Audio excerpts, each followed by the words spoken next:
हरे कृष्णा, राधे राधे, नमस्कार प्रिय भक्तगणों, स्वागत है आप सभी का आपके अपने चैनल ज्ञान अर्थ में। आप सभी का दिन शुभ और मंगलमय हो। भगवान श्री हरि की कृपा आपके और आपके समस्त परिवार पर सर्वदा बनी रहे। श्रोताओं, पिछले अध्याय में आपने रसपान किया वैशाख महात्म्य का 23वां अध्याय। आज आप रसपान करेंगे वैशाख महात्म्य का 24वां अध्याय।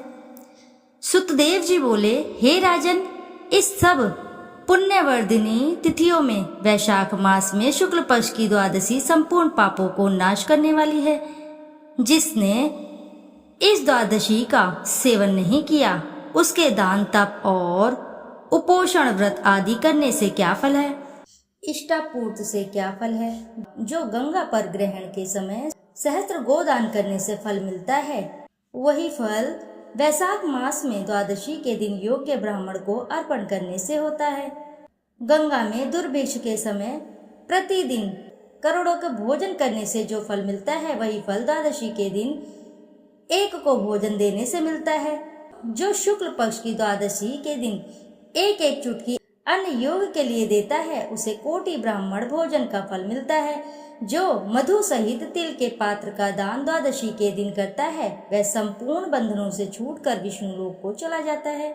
शुक्ल पक्ष की एकादशी के दिन रात्रि को जागरण करने से वह जीते जी ही मुक्ति पाता है और उस पर सब देवता प्रसन्न होते हैं। करोड़ों सूर्य ग्रहण और चंद्र ग्रहण में जो तीर्थों में स्नान आदि करने से फल मिलता है, वो एकादशी के दिन प्रातः काल स्नान करने से मिलता है। द्वादशी के दिन तुलसी के कोमल पत्रों से विष्णु भगवान का पूजन करता है, वह अपने 7 कुलों का उद्धार करके विष्णु लोक को चला जाता है। जो कोई वैशाख में द्वादशी के दिन बच्चा सहित गौ का दान करता है, वह अपने कोटि कुलों का उद्धार करके विष्णु लोक का अधिकारी होता है। जो कोई शुक्ल पक्ष की द्वादशी के दिन यम, पितृगण, गुरु देवता और विष्णु के निमित्त दक्षिणा सहित जल का घड़ा दान करते हैं, दही और विष्णु के निमित्त दक्षिणा सहित जल का घड़ा दान करते हैं, दही और अन्न का भी दान करते हैं, उसका फल सुनो। उसको जो पुण्य प्रयागराज में प्रतिदिन करोड़ मनुष्य को 1 वर्ष पर्यंत षडयुक्त सुंदर भोजन कराने से होता है, वही फल उसे मधुसूदन भगवान की आज्ञा से मिलता है। जो द्वादशी के दिन शालिग्राम का दान करता है, वह संपूर्ण पापों से छूट जाता है। जो गंगा में ग्रहण के समय सप्तद्विती पृथ्वी का कोटि बार दान करता है, उसके समान फल मिलता है। द्वादशी के दिन जो मधुसूदन भगवान को दूध से स्नान कराते हैं, उसको राजसूय और अश्वमेध यज्ञ करने के समान फल मिलता है। सोई फल गंगा के मिलता है, इसमें संदेह नहीं है। त्रयोदशी के दिन जो दूध और दही मिलाकर विष्णु भगवान का पूजन करते हैं, उसमें शर्करा, मधु और घृत मिलाए मधुसूदन भगवान की प्रसन्नता निमित्त भक्ति पूर्वक पंचामृत से विष्णु भगवान को स्नान कराते हैं। वह अपने सब कुलों का उद्धार करते विष्णु लोक को चले जाते हैं। जो सायंकाल के समय विष्णु भगवान की प्रसन्नता के निमित्त सर्वदा दान करते हैं, उसके प्राचीन पाप ऐसे दूर होता है जैसे सर्प अपनी पुरानी केचली को छोड़ देता है। सायंकाल के समय जो रसीली ककड़ी दान करते हैं, वह उसके रस के प्रताप से कर्म बंधनों से मुक्त पाता है। जो कोई 1 अथवा आम के फलों का दान करते हैं, उसके कुटुंब में 100 पीढ़ी तक बराबर संतान होती रहती है। जो द्वादशी के दिन सायंकाल के समय चंदन आदि का दान करते हैं, वे अंग तुंग व्याधियों से सदैव निर्मुक्त रहते हैं। हे राजन, द्वादशी के शुक्ल पक्ष में जो कुछ भी पुण्य किया जाए, सो अक्षय फल का दाता होता है। हे राजन, इसकी प्रकृति क्यों हुई है, सो मैं तेरे सामने कहता हूँ। इसके श्रवण से संपूर्ण पाप दूर होते हैं और अत्यंत मंगलकारी होते हैं। प्राचीन समय में कश्मीर देश में एक देवत नाम ब्राह्मण हुआ करता था। इसकी मालिनी नाम एक पाप रूपी पुत्री भई। वह कन्या सत्यशील नाम बड़े विद्वान ब्राह्मण से ब्याही गई। उससे विवाह करके वह अपने यवन नाम देश को जाता हुआ, वह रूप यौवन संयुक्ता कभी भी उसकी प्यारी ना भई और वह निष्ठुर उससे सदा द्वेष रखती रही और उसके सिवाय किसी से भी कुछ भी देश नहीं रखे।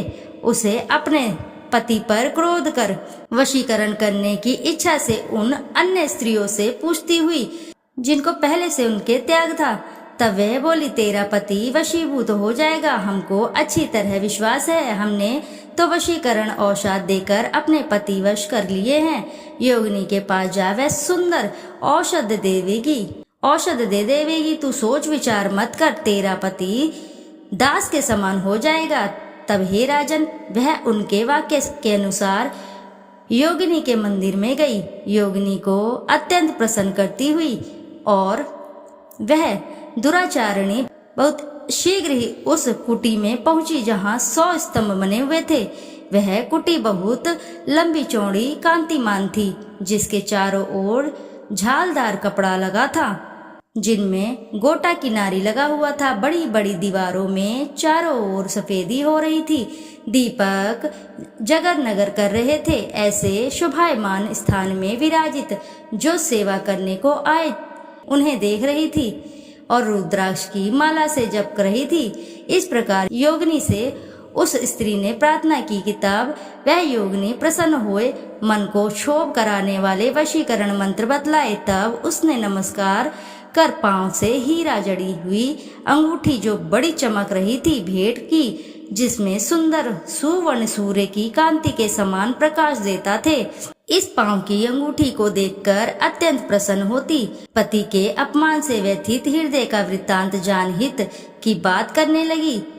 हे रक्षा चूर्ण, संपूर्ण प्राणियों को वश करने वाला है। यह चूर्ण अपने पति को दे, उसकी ग्रीवा की रक्षा करना, तो तेरे पति तेरे वश में हो जाएगा और किसी के पास नहीं जाएगा, तथा न तेरे दुष्ट चरित्रों को देखकर भी वह कुछ नहीं कहेगा। वह उस चूर्ण को लेकर अपने घर आई और संध्या समय दूध में मिलाकर वह चूर्ण दे दिया और ग्रीवा की रक्षा कर दी। कुछ विचार न किया हे राजन, उस चूर्ण को पीने से उसे क्षय रोग हो गया, जिससे दिनों दिन क्षीण होने लगा और उसके गुहयस्त्र में दुष्ट घाव होने से कीड़े पड़ गए।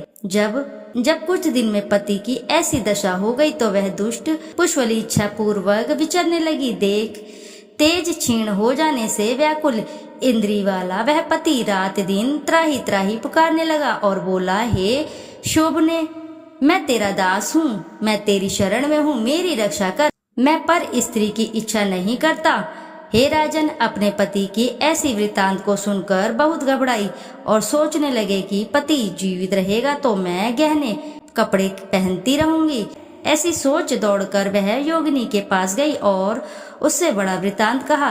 तब उसने पहली औषधि का दाह शांत करने के लिए नियमित दूसरी औषधि दी। औषध के देते ही तत्क्षण उसका पति स्वस्थ हो गया, जिससे पहले चूर्ण से उत्पन्न हुआ दाह इससे शांत हुआ। तब से पति घर में ही रहता और उसके वशीभूत हो गया। घर के काम के बहाने से उपपति घर में आकर निवास करते। इसी प्रकार सब जाति के व्यभिचारी मनुष्य घर में आते रहते, परंतु उसे स्त्री के आगे कुछ भी कहने की शक्ति ना थी। इसी पाप के कारण उसके शरीर से भयानक प्राणनाशक कीड़े पड़ गए। उन कीड़ों ने उसकी नाक, जीवा और दोनों कानों में छेद कर दिए। स्तन कट गए, उंगलियों की ठोंठ बंध गई और पांवों से लूली हो गई। ऐसे कष्ट भोग कर अंत में देह त्याग कर नरक को भोगने लगी तथा 15 सहस्त्र वर्ष तक ताम्रभांड नामक नरक में दग्ध होती रहती। फिर 100 जन्म तक बार बार कुत्ते की योनि में पड़ी। नाक कट रही है, कान फटे हुए हैं, मस्तक कीड़े पड़ रहे हैं, पूंछ कट गई है, टांग लंगड़ी हो गई है। इस दशा में घर घर घूमती थी। पीछे सौवीर देश में पद्मबंधु नामक ब्राह्मण की दासी के घर कुतिया बनी और अत्यंत दुख से व्याकुल, कान टूटे, नाक टूटी, फटी और पूंछ छिन्न भिन्न, मस्तक में कीड़े भरे रहते तथा योनि में भी कीड़े पड़े रहते। इस प्रकार उस जन्म में भी अनेक कलेशों को सहन करती थी। दैव योग से जब कर्म फल पूरे हो गए। वैशाख मास में मेष की संक्रांति में शुक्ल पक्ष की द्वादशी के दिन पद्मबंधु का पुत्र नदी में स्नान कर पवित्र हुए गीले वस्त्रों से घर जाता हुआ वहीं तुलसी स्तंभ के पास उसने अपने चरण धोए। उसी स्तंभ के नीचे वह कुतिया सो रही थी, अतः सूर्योदय से पहले वह कुतिया उस चरणों के धोए जल में लौट गई, जिससे उसके सब अशुभ कर्म तत्काल नष्ट हो गए और पूर्व जन्म की याद आ गई।